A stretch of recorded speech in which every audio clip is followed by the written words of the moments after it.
El último reino templario, de Emilio Carrillo y Malena Martínez. Producción y locución, Ani Sisi. Otras consideraciones sobre el último reino templario. La búsqueda del Santo Grial en la toma del reino de Sevilla. Otros apartados de este texto se han detenido en el llamado Santo Grial y sus posibles significados y contenidos.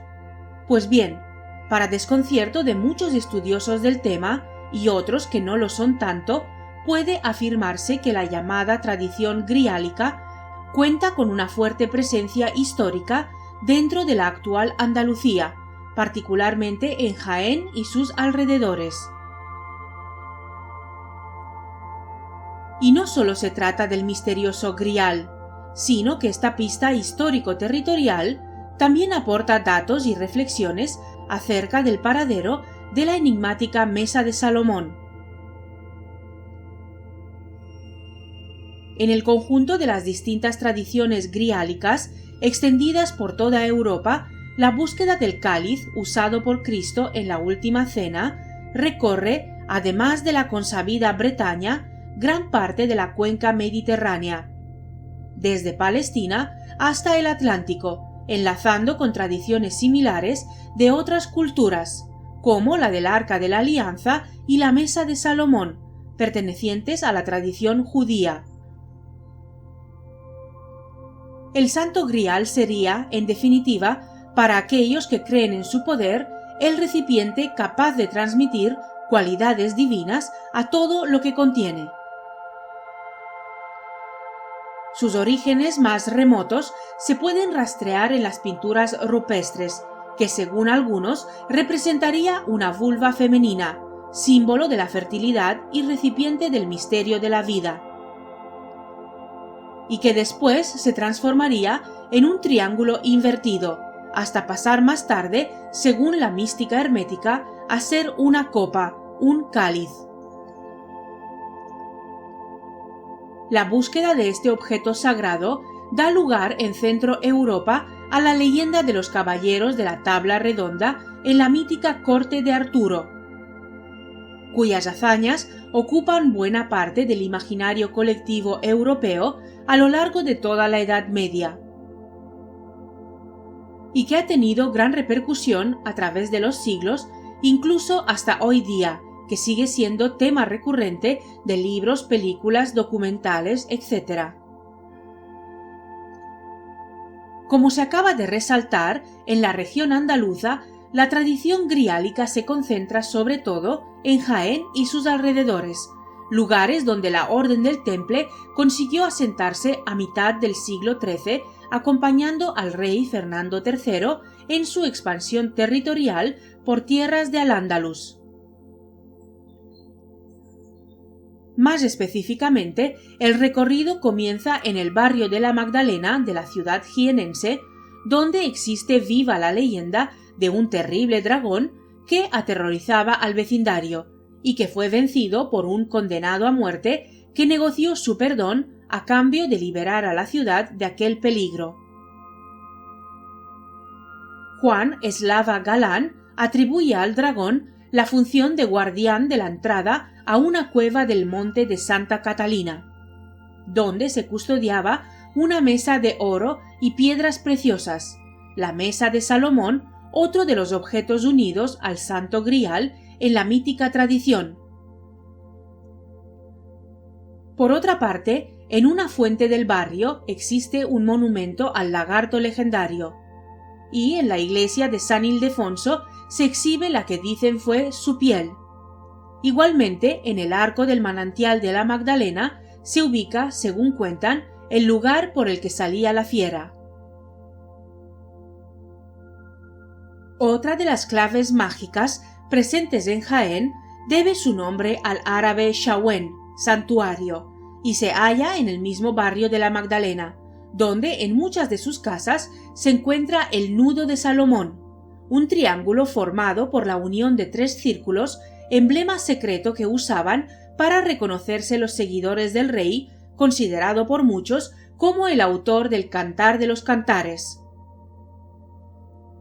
Esta oda al amor, como principio generador y fecundador de todas las cosas, es la fuente de una antigua tradición perseguida por la jerarquía de todas las religiones convertidas en iglesia, y que aparece aquí y allá en las más diversas formas.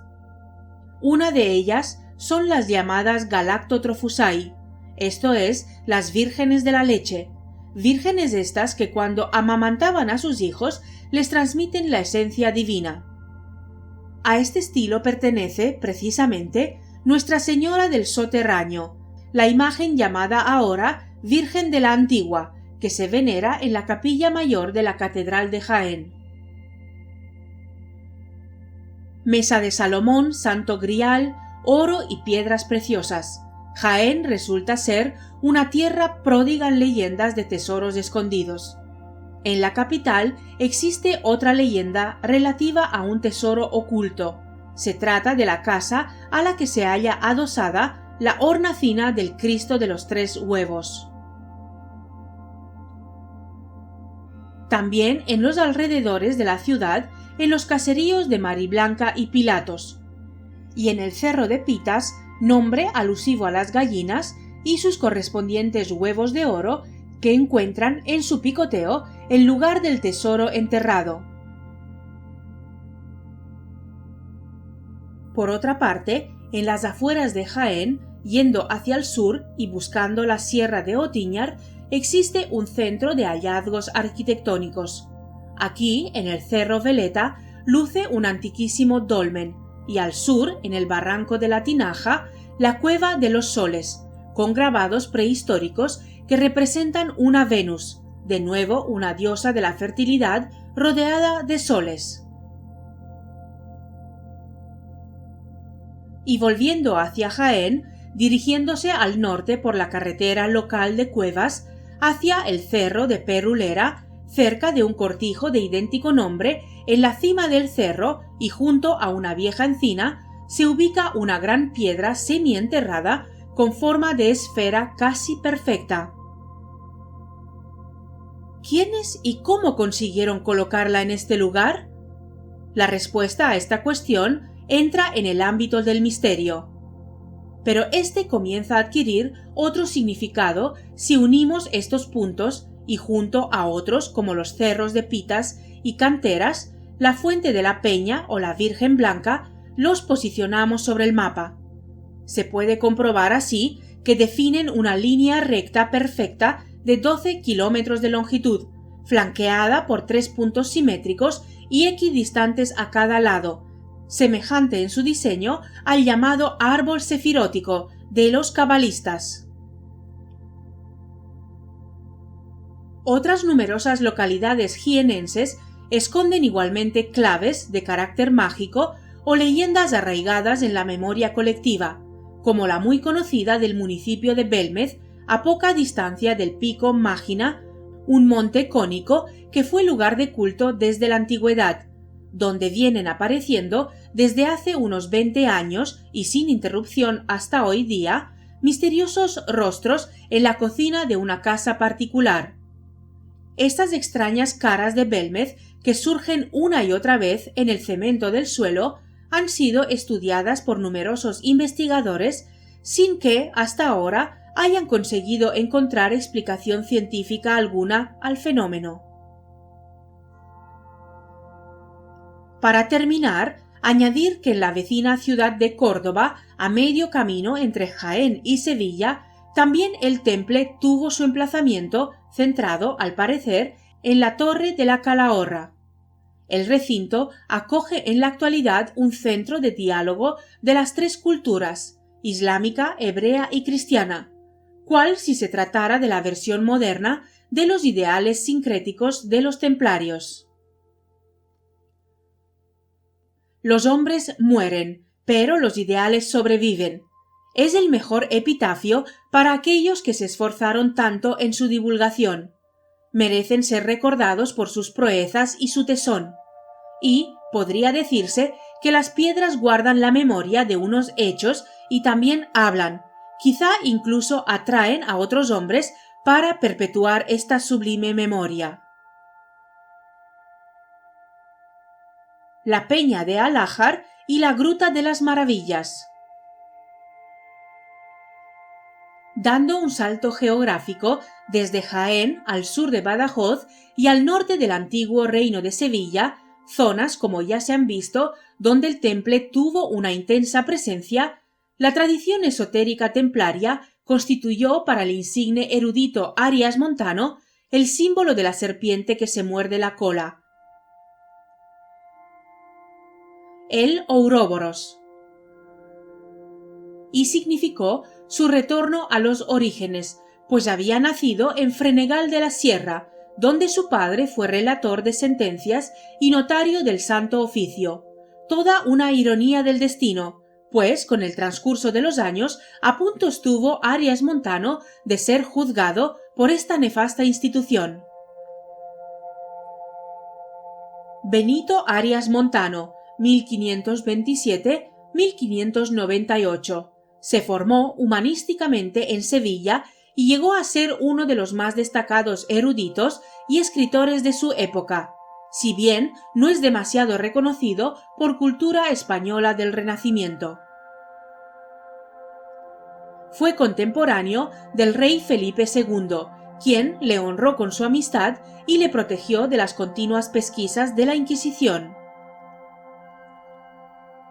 Cuentan las leyendas que al final de su vida vivió retirado en la Peña de Al-Ahar, hoy llamada también Peña de Arias Montano, que perteneció a su patrimonio, y que conocía todas las propiedades de las hierbas que crecían en la serranía, de modo que los aldeanos lo visitaban a menudo buscando su consejo y curación.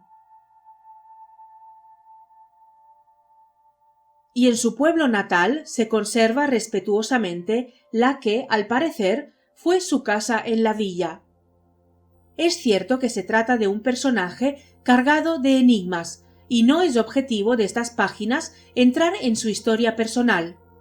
Aconsejamos a los interesados la lectura del libro de J. Atienza y el estudio de Julio Manuel de la Rosa, que se indican en el apartado final de la bibliografía. Lo que de verdad sí nos interesa aquí es recoger su faceta más esotérica y su relación con la Peña de Al-Ahar. En 1588, Arias Montano dejó su trabajo de archivero en el Escorial y se retiró a su finca en la Peña, dedicándose a escribir, meditar y enseñar. Finalmente, en 1598, falleció en Sevilla, en casa de su amigo y discípulo Simón Tobal, siendo enterrado como caballero de Santiago en el templo de Santiago de la Espada que la orden poseía en la ciudad, por lo que es fácil deducir que perteneció a la misma, aunque lo debió mantener siempre en secreto. Es de suponer también que durante toda su labor, cual erudito, entró en contacto con los hermanos de la familia Charitatis, una asociación espiritualista en la que convivían católicos, protestantes y hasta judíos, unidos en la búsqueda de la verdad. Aunque este bien pudo ser el círculo más externo y conocido de una organización más secreta. De lo que no cabe duda es de que fue un gran conocedor de las ciencias esotéricas, y que en su propiedad de la Peña de Al-Ahar halló el lugar propicio para su desarrollo interior y para la práctica de actividades a ello ligadas.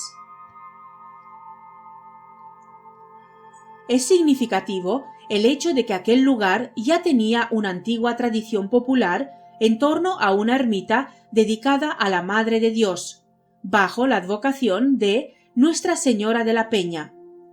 Todavía en el presente, mucha gente de los pueblos cercanos acuden hoy a la llamada Ermita de Nuestra Señora de los Ángeles, especialmente en la cita anual configurada por una romería que recuerda el culto latente a la diosa madre, cuyas raíces se funden en la más remota antigüedad, en muchos puntos de la península ibérica asociados a lugares de poder. Según los iniciados, esta peña es un lugar de confluencia de grandes fuerzas telúricas, por lo que ha atraído siempre hasta sus cercanías a personas con conocimientos herméticos. Esta tradición se ha mantenido viva hasta hoy. En una pequeña casa, al pie de la peña, vivió el último guardián de los secretos del lugar, un teósofo llamado Antonio Alonso Vital. Nadie sabe aún quién ha de ser su sucesor, o, tal vez, ya ocupa su puesto sin que sea conocido, dado su implícito y necesario secretismo.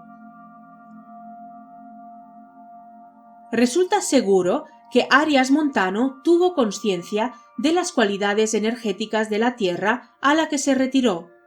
La comarca de la serranía onubense, en torno a Aracena, es una zona profundamente energética, y así ha sido considerada por culturas y pueblos diversos desde tiempos muy antiguos. Por ejemplo, romerías como la que se celebra entre Cortagena y la aldea de Corte, en honor a San Antonio el Ermitaño, nos recuerdan arcaicas peregrinaciones para conmemorar los solsticios que se celebraban en épocas prerromanas y que se han mantenido hasta nuestros días, que bajo formas cristianizadas, aunque con retazos del pasado. Posteriormente, algunos otros buscadores dejaron en la misma serranía constancia de toda una serie de enclaves mistéricos. Verbigracia, al sur de Alájar, y camino de la cueva minera que ya exploraron tartesios y fenicios, están los llanos de Orullos u Oralla, y en ellos la ermita de San Bartolomé, edificada sobre los restos de un templo primitivo. Cercana están también la cueva de la Mora, la fuente del oro y los cercanos restos arqueológicos de El Patras. Probablemente santuario tartesio, ubicaciones todas con raíces y reminiscencias religioso-espirituales muy ancestrales. Con semejante acervo de tradiciones antiquísimas, ¿se puede acaso pensar que los templarios fueran ajenos a potencia energética y la riqueza natural de estos parajes? Y no solo eso, seguramente también fueron conocedores de los pasillos telúricos, que recorrían una amplia zona que llegaba hasta el condado de la provincia. Por ejemplo, las aldeas de Tejada y Tujena. Sus nombres nos hablan ya de por sí de tan especiales orígenes. Desde Alájar, camino de Aracena, en lo alto hacia la izquierda, se localiza el Cerro de San Ginés. Del santuario que hubo allí no quedan nada más que escombros, pero persiste la leyenda que cuenta cómo aquel fue un emplazamiento dedicado al culto de Santa Brígida, que bien pudo ser la Brígid de las sagas irlandesas de origen celta, lo cual resulta significativo, pues como ya se ha recogido en el texto, fue estrecha la relación del temple con la tradición celta, profunda la interrelación de la orden con la madre tierra, y cómo ésta destacó por su saber hacer, entendido por muchos como una forma de magia en el manejo especial de las energías telúricas, cósmicas y telúricas. La imagen de la santa fue bajada a Aracena y colocada en la iglesia del castillo, y la leyenda popular cuenta que, debajo de este santuario, se abre la bocana de una cueva que comunica con la muy próxima Gruta de las Maravillas, muy visitada por los turistas en la actualidad, y con algunas covachas de eremitas que sigue habiendo en torno a la peña de Alájar. De hecho, en tiempos recientes, toda la zona ha sido acordonada ante el temor de que, efectivamente, desde allí se pueda acceder a pasajes subterráneos que conduzcan a la gruta, mostrando que la peña y la Gruta de las Maravillas se hallan conectadas entre sí. La memoria del temple en estas tierras es un hecho. Por ejemplo, en el libro La Orden del Temple, un nuevo descubrimiento, se pone de manifiesto el origen templario del muy cercano castillo de Cortegana. Y la reiterada gruta, una de las cavernas emblemáticas del subsuelo de la península, que constituyó muy probablemente un centro ritual de la orden, dadas sus especiales características. Si bien no hay ningún documento que demuestre que los caballeros la conocieran, lo extraño es que, aunque el descubrimiento oficial de la cueva tuvo lugar hace menos de un siglo, todo indica que se sabía de su existencia mucho tiempo antes. Hay que subrayar la circunstancia de que la caverna se extiende precisamente por debajo del castillo de Aracena, que antes fue un ribat árabe. Es curioso que la actual entrada a la gruta esté en el zaguán de una casa del pueblo cercana a la colina, sobre la que se levanta la fortaleza. La leyenda popular afirma que existe en algún rincón secreto una comunicación entre las ruinas del castillo y la cueva, y todo apunta a que esto es bastante probable.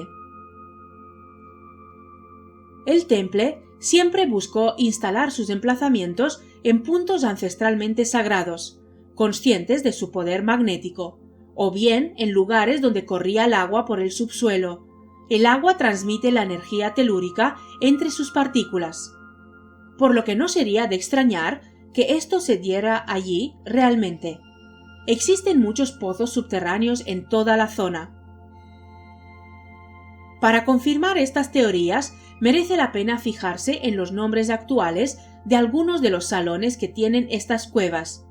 Denominaciones como la catedral, el mihrab, el ostensorio o la fuente del Galápago refuerzan las resonancias sacras como si se tratara de un templo esotérico natural que les proporcionaran sus formaciones geológicas y calcáreas. No cabe duda de que la orden influyó en el carácter mágico de esta comarca, abundando los elementos de carácter claramente esotérico en cuanto se observan los signos y circunstancias del territorio. Puede afirmarse que no son pocos los sitios de la comarca impregnados de un esoterismo templario que sobrevivió a la disolución formal de la orden. Posiblemente a través de organizaciones y logias secretas que mantuvieron la herencia templaria. De todo lo cual, Arias Montano pudo ser conocedor y en su época protagonista. Cabe citar como botón de muestra el escudo de la ciudad de Aracena. En él descubrimos las 5 coronas que revelan la ascensión a los 5 grados iniciáticos, una ascensión protegida por la autoridad, representada por el báculo, y el poder, simbolizado por la espada que conduce hacia un mundo superior, cuya puerta, Veritatis, tiene que ser abierta con la llave del conocimiento. A los lados se identifica la imagen de la fortaleza de la que emana la fuente de agua y una mujer, la primera madre Eva, que tomó el fruto del conocimiento. Por otra parte, la capilla aneja a la fortaleza conserva el sincretismo islamo-cristiano que formó parte del ideario templario. El gótico incipiente, más cerca del cisterciense, está presente en la concepción general del templo. En sus arquerías, en sus naves, todo está construido siguiendo moldes en los que lo cristiano y lo islámico se conjugan perfectamente, con el fundamento del ladrillo como elemento primordial de la construcción. Y en la torre, elevada sobre la nave del Evangelio, aparecen elementos almohades que caracterizan también a la Giralda sevillana. Gracias a J. G. Atienza podemos tener una visión muy certera de estas tierras. Recorriendo la zona es fácil constatar cómo se llega a sentir esta magia que se extiende en forma de radial en puntos que conectan con los otros lugares citados dentro de la misma serranía, lo que va más allá de cualquier tipo de casualidad. Los templarios, primero desde sus muy próximas atalayas de Jerez de los Caballeros o Frenegal, y después desde sus posicionamientos en la propia comarca como el castillo de Cortegana, debieron tener conocimiento claro de la importancia energética e iniciática de estas tierras, que fueron holladas por civilizaciones muy antiguas que dejaron su huella en relación con lo sagrado.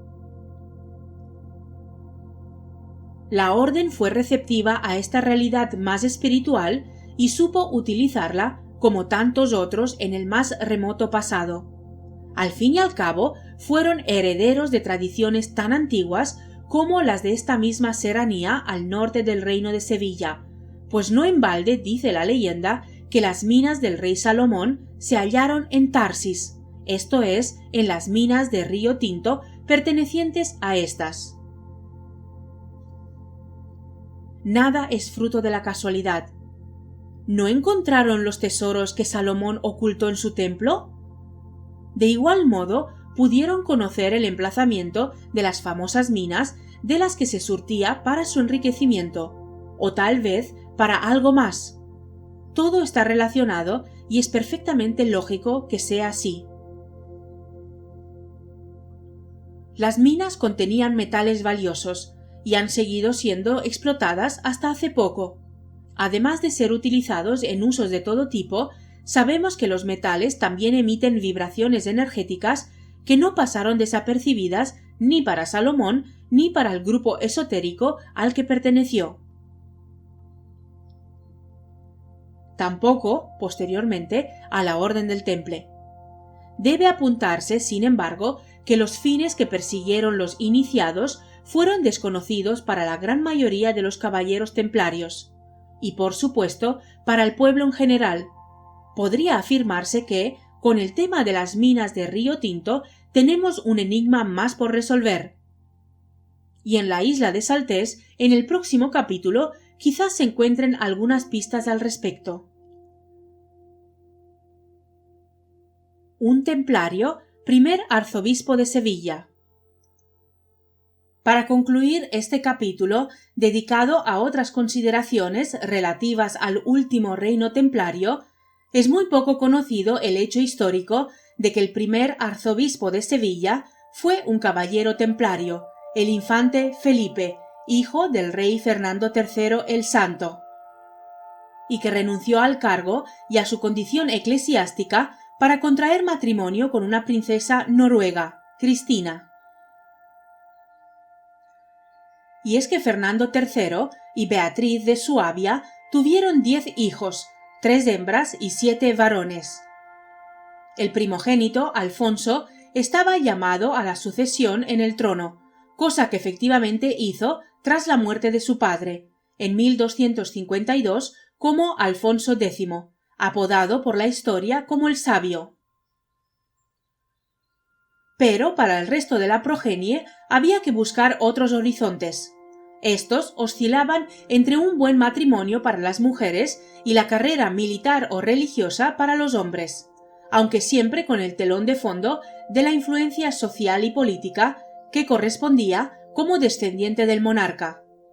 Así, para uno de sus vástagos, Felipe de Castilla, nacido en 1227, el rey santo previó altas responsabilidades eclesiásticas y lo nominó, cuando contaba solo 16 años de edad, abad de Castrojeriz, dejando claro el camino que el infante debía seguir en adelante y que, con el paso del tiempo, lo encumbraría al arzobispado de Sevilla.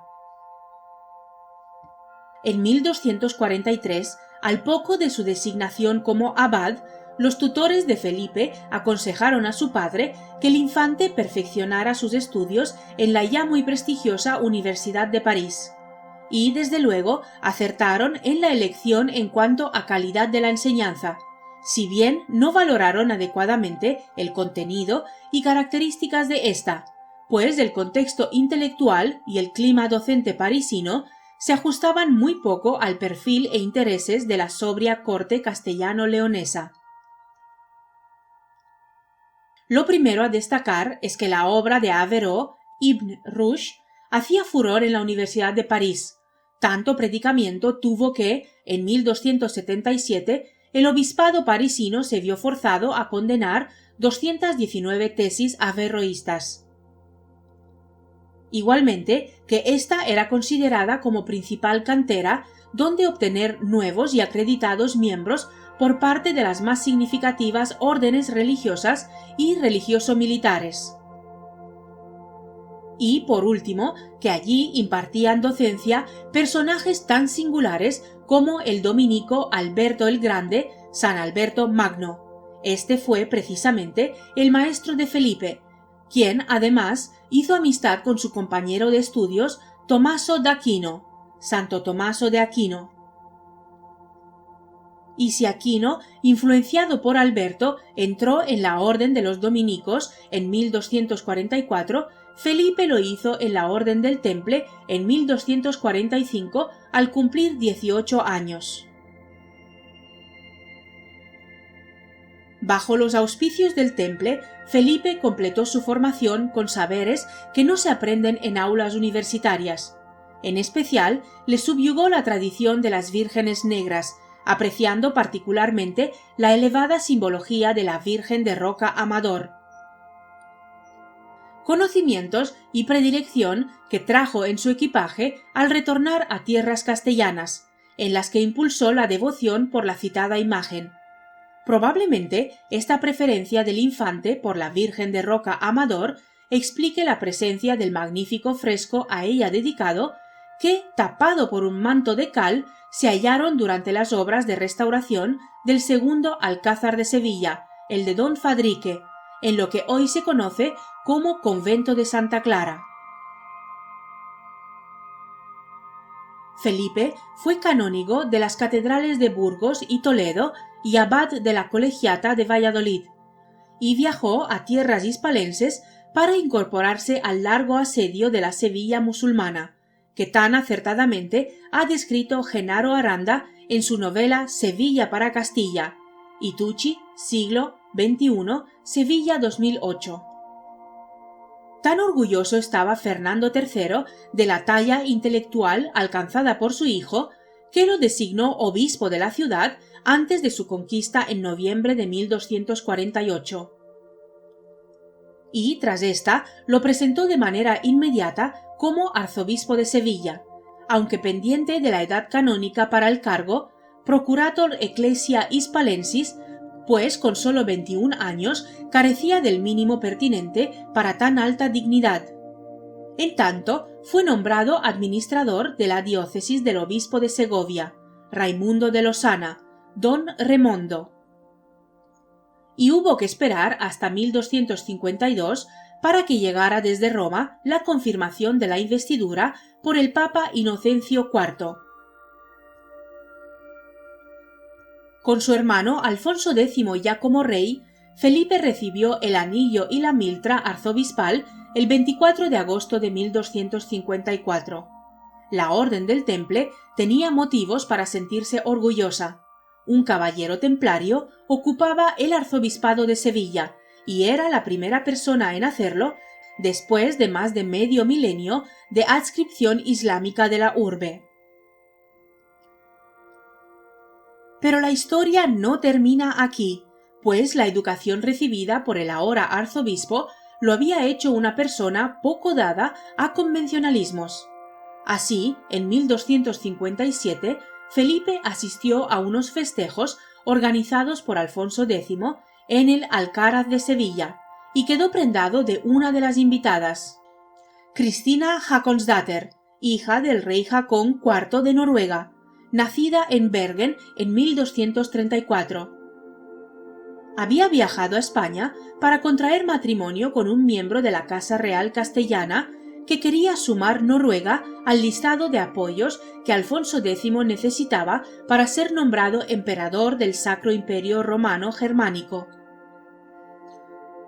Pero los planes tuvieron que cambiar al protagonista masculino, pues entre Felipe y Cristina, propiamente Cristina o Cristín, el flechazo fue mutuo. De inmediato, el arzobispo de Sevilla pidió a la Orden del Temple autorización para casarse con la princesa nórdica y solicitó de su hermano y soberano que le permitiera cesar en su rango y votos eclesiásticos para contraer matrimonio. A pesar de las tensiones y habladurías, el rey sabio, figura igualmente nada estereotipada, dio luz verde al enlace conyugal.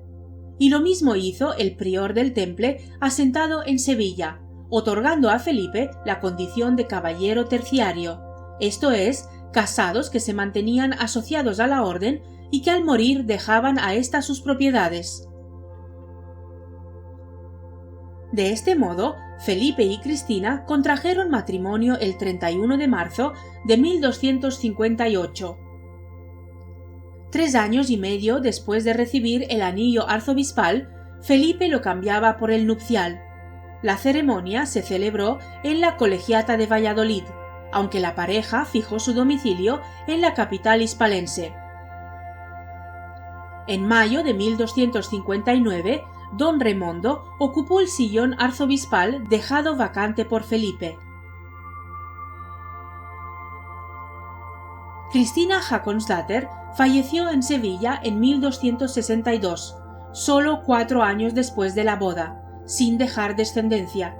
Felipe, por su parte, murió en 1274 y fue enterrado en un sepulcro adornado con la simbología templaria en la iglesia de Santa María de Villalcázar de Sirga, Palencia, perteneciente a una encomienda templaria que había dedicado la capilla a Santa María la Blanca.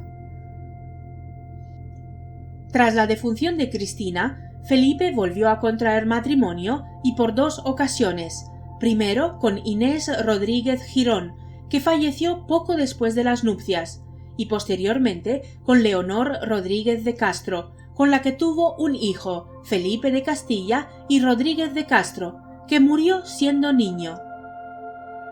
No obstante, Felipe nunca olvidó a Cristina, la mujer de su vida probablemente, y la hizo enterrar en un bello sepulcro gótico de la Colegiata de San Cosme y San Damián de Covarrubias, Burgos, de la que también había sido abad antes de acceder al arzobispado. Cerca de la tumba cuelga hoy una campana que, según la tradición, garantiza matrimonio a las chicas que la hagan sonar, y en el exterior se alza desde 1978 una evocadora estatua del artista noruego Britt Sørensen.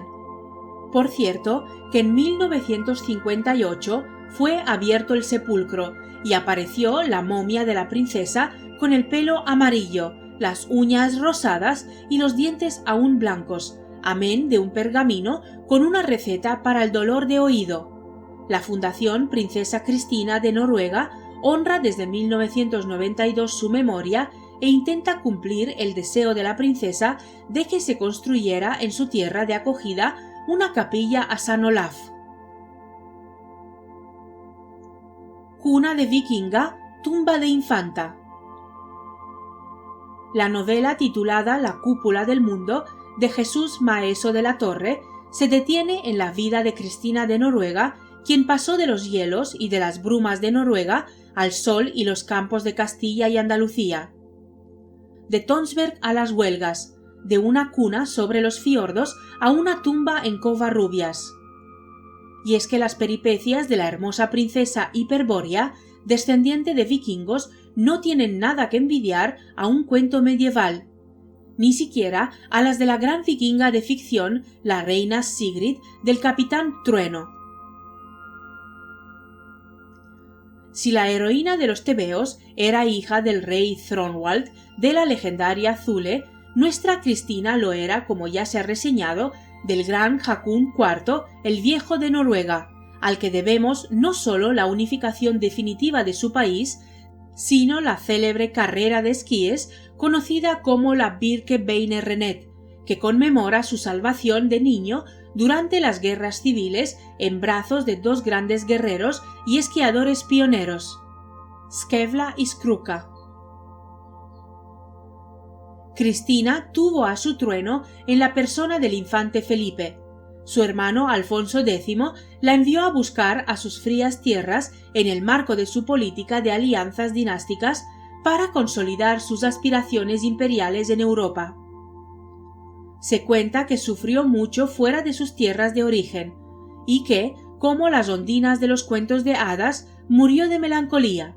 También se dice que destacó por su hermosura.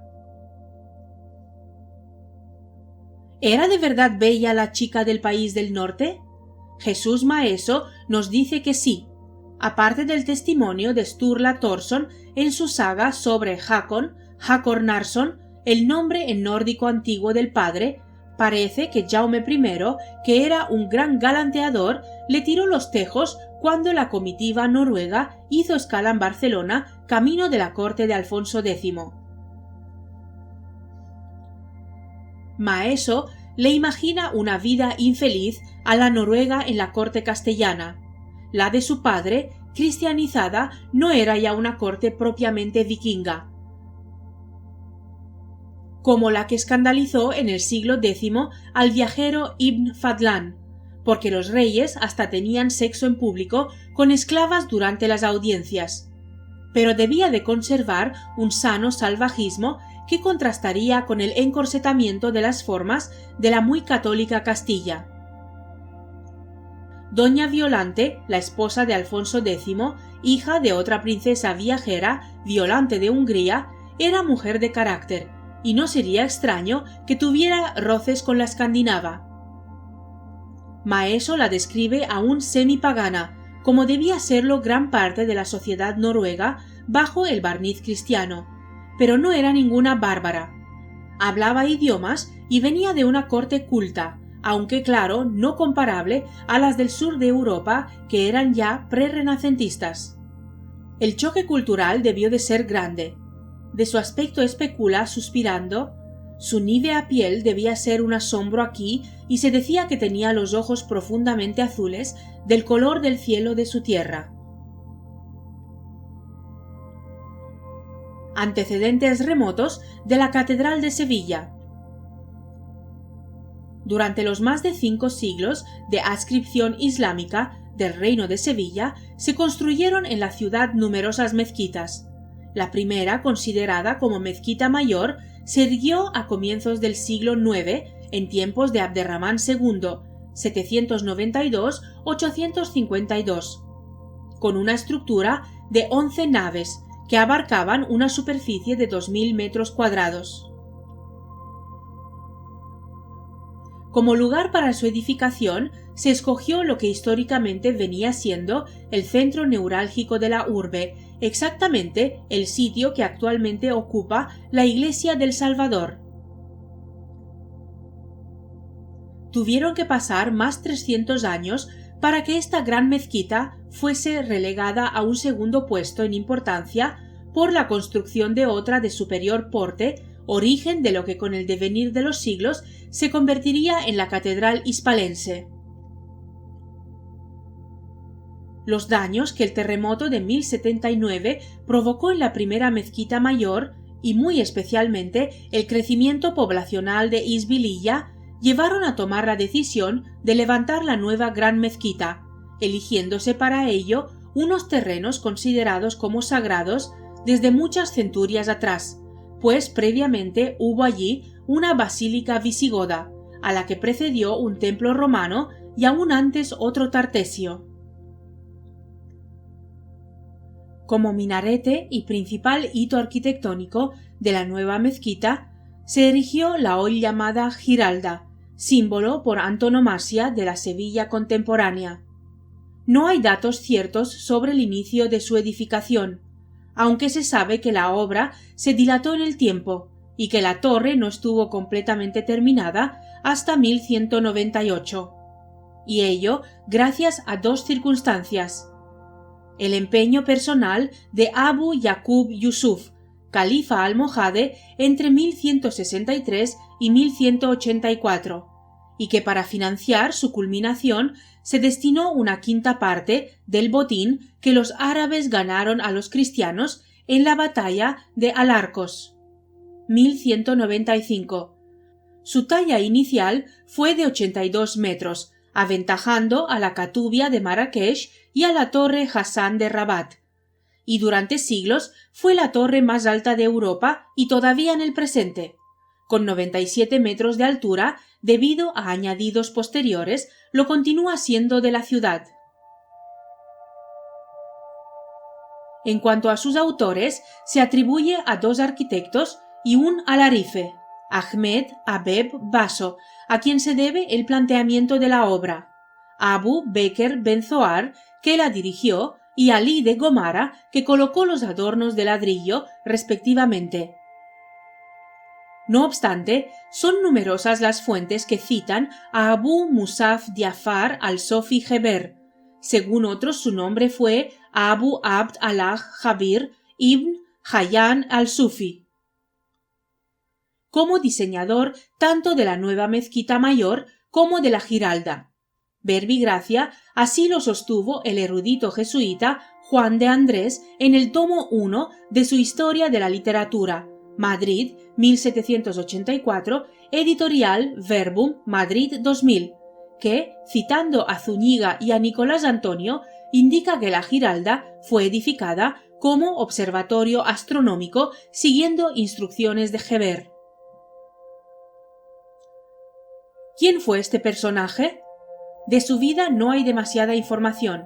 De hecho, hay dudas de si nació en Sevilla, en alguna población de Siria o Mesopotamia, hay quien alude a la ciudad de Kufa, o en tierras todavía más remotas, afirmando algunas leyendas que fue rey de Persia o India y que llegó a Sevilla atraído por las numerosas referencias que sobre la belleza de Al-Ándalus en general y de Isbiliya en particular circulaban de una punta a otra del mundo islámico de la época. En cualquier caso, nativo de Sevilla o venido de lejos, Geber residió en la ciudad buena parte de su vida, y fue en ella donde acometió sus principales indagaciones y escribió la mayoría de sus 500 textos que se le atribuyen. Una magna obra que hace que se le considere un gran maestro en astrología, astronomía, magia y muy especialmente en matemáticas. Hay investigadores que lo estiman inventor del álgebra y alquimia. Se le considera el alquimista más notable de los siglos XVIII y XIX. Esta datación de su obra alquímica choca frontalmente con su papel en la construcción de la nueva mezquita y la Giralda hispalense, pues marca una diferencia temporal de más de 3 siglos. Salvo que previamente a dicha construcción se levantara en el mismo sitio algún tipo de edificación cuya planta y soporte fuera utilizada para erguir la nueva, que, efectivamente, tomaría así como base los diseños realizados por Geber con relación al observatorio astronómico y construcciones anexas, sobre el que dejó testimonio Juan de Andrés. Es muy posible que tal observatorio llegara a construirse en el mismo lugar o en sitio muy próximo al que después ocupó la catedral y la Giralda, si bien ésta no alcanzó la altura y estructura planificadas por el alquimista. De ello se encargaría Ahmed Abeb Baso, centurias después, aunque con una finalidad distinta a la prevista por Geber. Y es igualmente probable que el propio Geber eligiera tal ubicación para su observatorio, porque allí precisamente, como sostiene el gran investigador Jorge María Rivero Meneses, existían los restos de un antiguo faro y de un templo anejo de origen tartesio o anterior, sobre el que se edificarían el templo romano y la basílica visigótica antes citados, proveniente de miles de años atrás, cuando la actual Sevilla era una isla dentro del gran Lacus Ligustinus o lago Ligur, que durante miles de años cubrió el actual Bajo Guadalquivir, batiendo sus aguas lo que hoy se conocen como las cornisas de Aljarafe y los Alcores. La herencia de este enorme lago conforma la zona de marismas que separa en el presente Sevilla del Océano Atlántico. Conjunto de antecedentes que pueden servir para explicar un hecho que a muchos puede parecer desconcertante: el gran parecido existente entre la planimetría de la Catedral de Sevilla y la del Templo de Salomón, tan reiteradamente mencionado a lo largo de estas páginas. La Catedral de Sevilla y el Templo de Salomón. Cuando los cristianos tomaron Sevilla en 1248, transformaron la nueva gran mezquita árabe y su minarete en la iglesia principal, y en 1401 se decidió usar sus estructuras para levantar la montaña hueca, la monumental Catedral de Sevilla, auténtica obra de iniciados, como prueba su espectacular carga esotérica, de cuyo análisis se han ocupado Juan Sánchez Gallego en su magnífica Guía esotérica de la Catedral de Sevilla, y también Juan Manuel García Bautista y Jordi Fernández en la Guía secreta de Sevilla, Esoterismo en la Catedral de Sevilla. De hecho, los constructores del recinto catedralicio recogieron las claves esotéricas acumuladas en los templos góticos que se habían erguido previamente,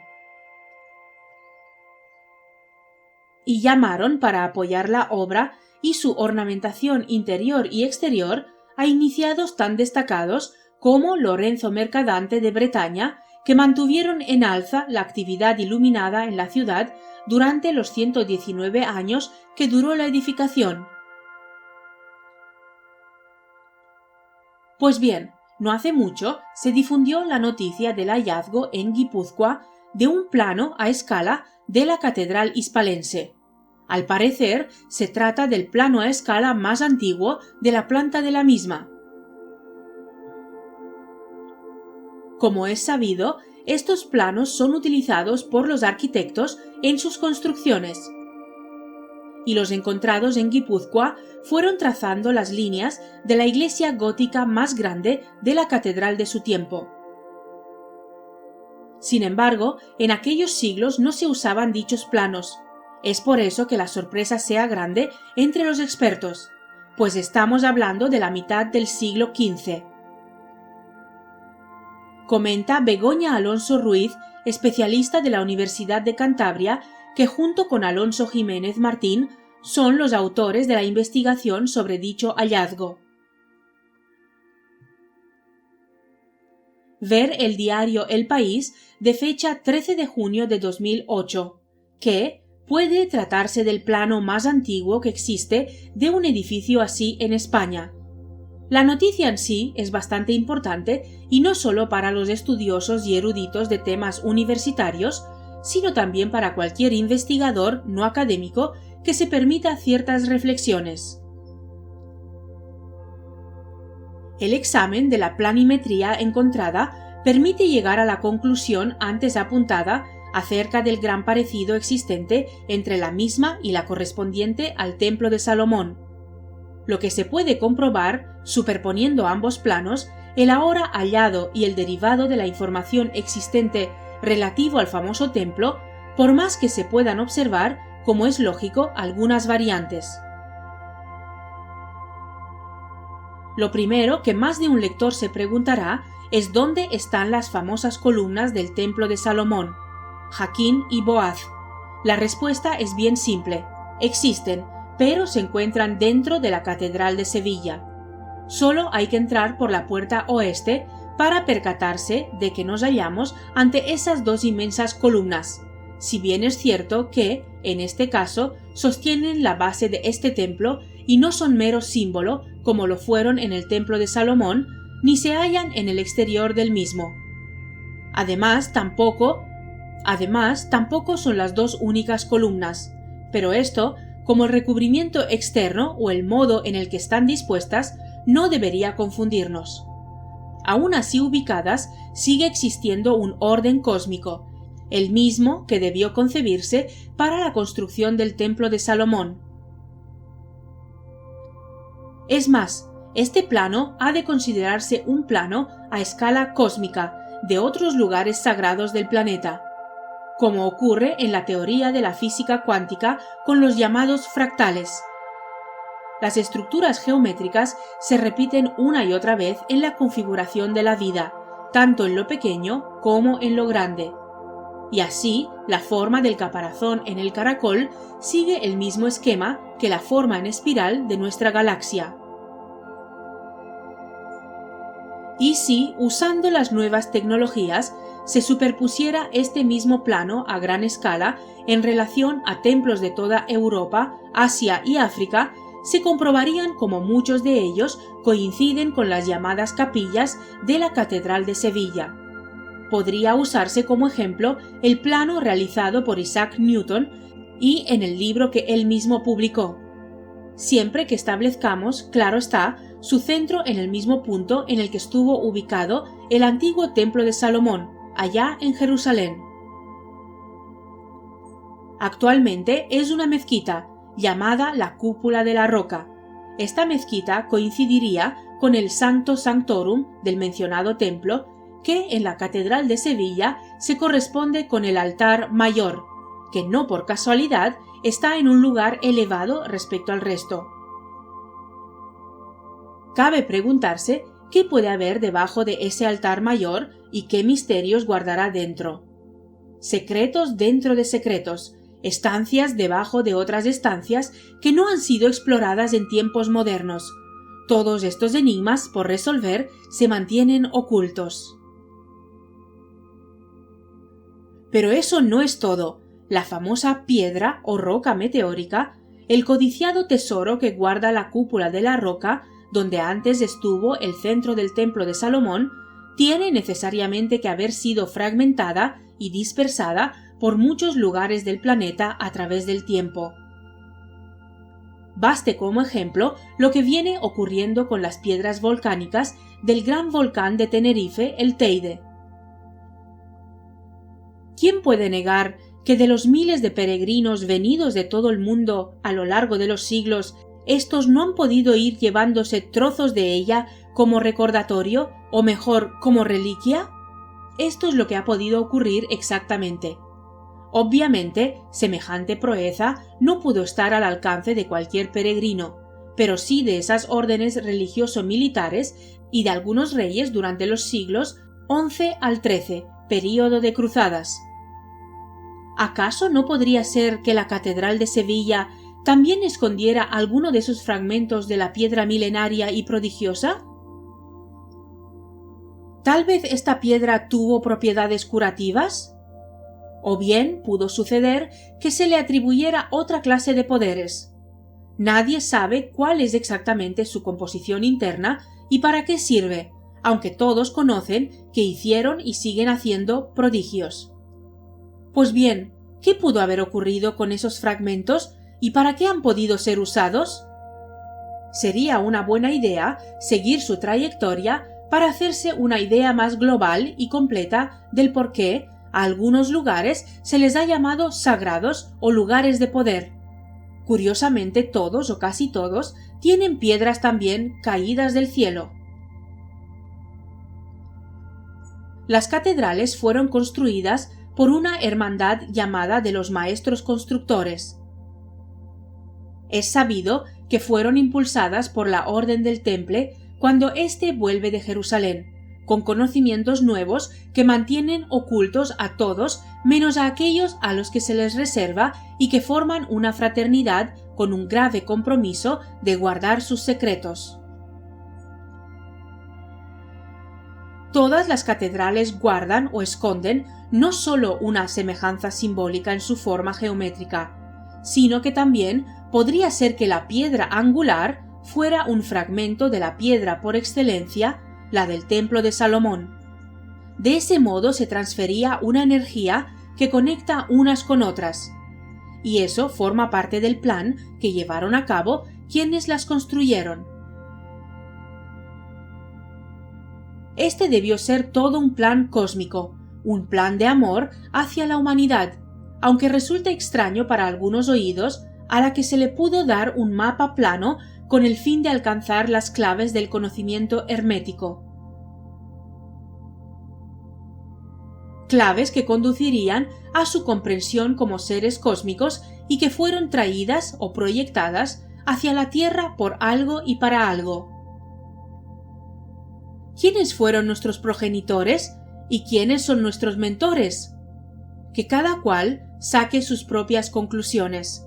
Lo realmente cierto es que tantas semejanzas dan que pensar. Lorenzo Mercadante de Bretaña. Se ha citado en los párrafos anteriores el nombre de Lorenzo Mercadante de Bretaña.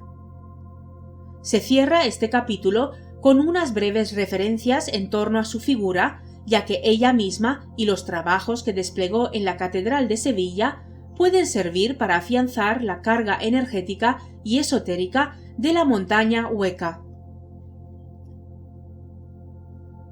El 25 de noviembre de 1453 fallecía en Sevilla el cardenal Juan de Cervantes Bocanegra, persona de vasta cultura y uno de los principales impulsores de la construcción de la catedral hispalense.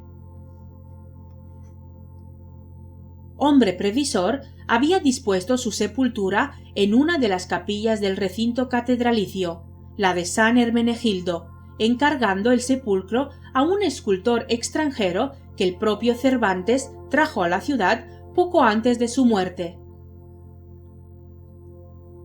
El artista no dudó en firmar la obra, dejando constancia de su origen geográfico. Lorenzo Mercadante de Bretaña entalló este bulto. La figura del prelado revestido de pontifical, cuyo retrato fue obtenido posiblemente del natural o por medio de mascarilla cadavérica, revela pormenores de gran pericia técnica, y el alabastro está labrado como si de material blando se tratara, con detalles primorosos. No existen prácticamente datos acerca de la biografía de Mercadante.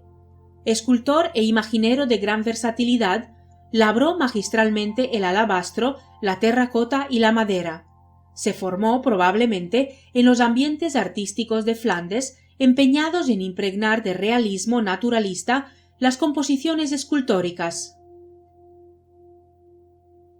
Igualmente por el dibujo, modelado, composición y estética de sus realizaciones, pudo estar relacionado con el núcleo borgoñón liderado por Klaus Schluter, introduciendo en el arte hispalense las características del movimiento eichiano. Por los hermanos Van Eyck, de indudable modernidad. De hecho, el estilo de Mercadante influyó decisivamente en la escultura sevillana de fines del gótico y representa la transición al Renacimiento. Y, aunque no fue el único artista extranjero asentado en la Sevilla de aquellos años, fue el gran responsable de la introducción de las nuevas corrientes que ya triunfaban en otras partes de Europa, creando además una escuela escultórica que continuaría la senda por él iniciada. Junto a su calidad técnica, en las obras de Lorenzo Mercadante brillan con fuerza la simbología y el lenguaje de los signos propios de los movimientos esotéricos de la época. El sepulcro del cardenal Cervantes es una espectacular manifestación al respecto, una magna muestra de los conocimientos iniciáticos del escultor y muy posiblemente del esculpido. Unos conocimientos que Mercadante pudo adquirir en su Bretaña natal, enclave céltico por excelencia, donde operaban diferentes escuelas ligadas a las tradiciones iluminadas de Merlín, Arturo y sus caballeros, y que perfeccionó en el largo peregrinar que lo trajo a Sevilla, pasando por Santiago de Compostela, donde llegó siguiendo desde el sur de Francia el Camino de Santiago.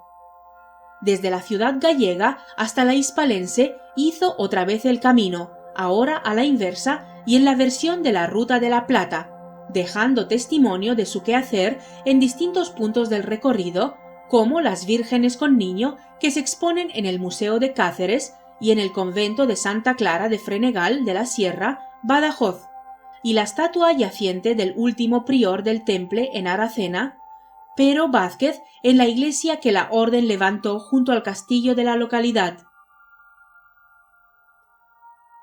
Ya en Sevilla, Mercadante trabajó en la catedral entre 1453 y 1467. En los últimos 4 años, ayudado por colaboradores como Pedro Millán, se ocupó de la decoración de las portadas del Nacimiento. Puede observarse la representación de la alquimia en la inaudita figura de una mujer junto al portal con sonrisa altisonante y socarrona.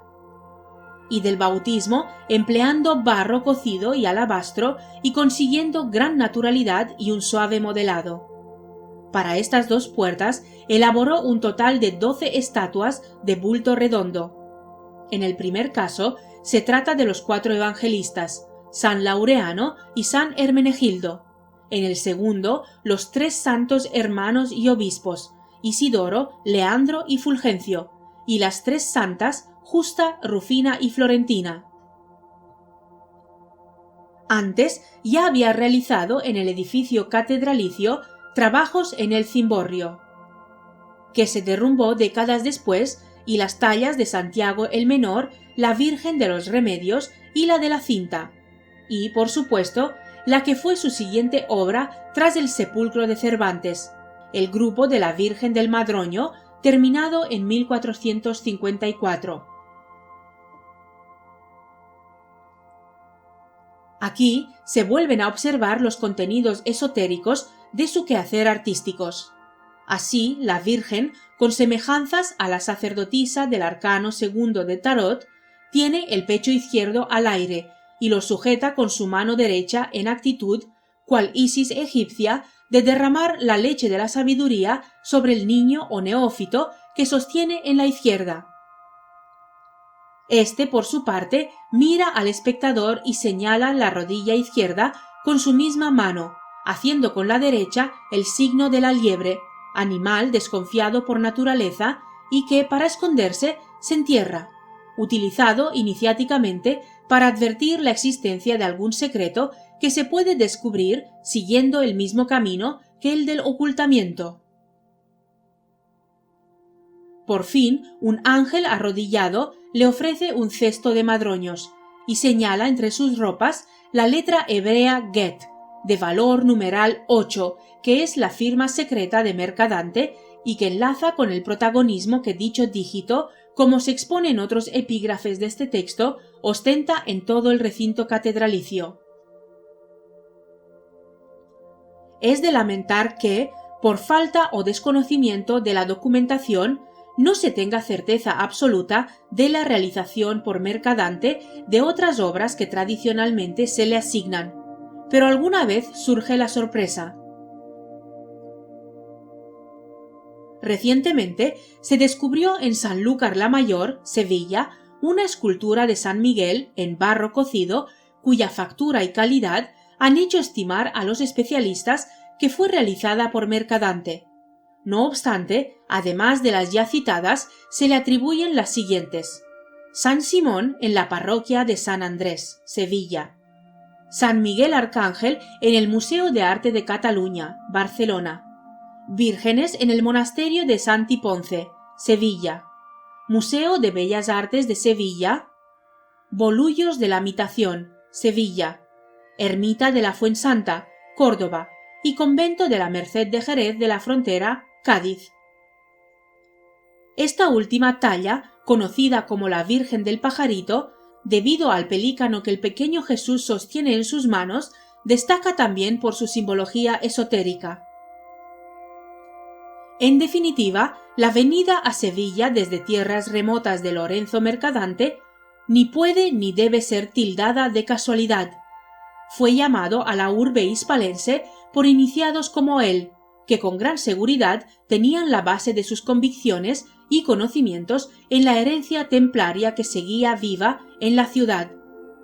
Y fue esa base precisamente la que les llevó a planificar y ejecutar la construcción de la Catedral de Sevilla, la enorme montaña hueca a cuya decoración Mercadante tanto aportó y que entre todos dejaron conscientemente para la historia cual testimonio y llama siempre refulgente y plena de luz. Like, comenta, suscríbete al canal y comparte. Soy Annie Sisi. Hasta el siguiente vídeo.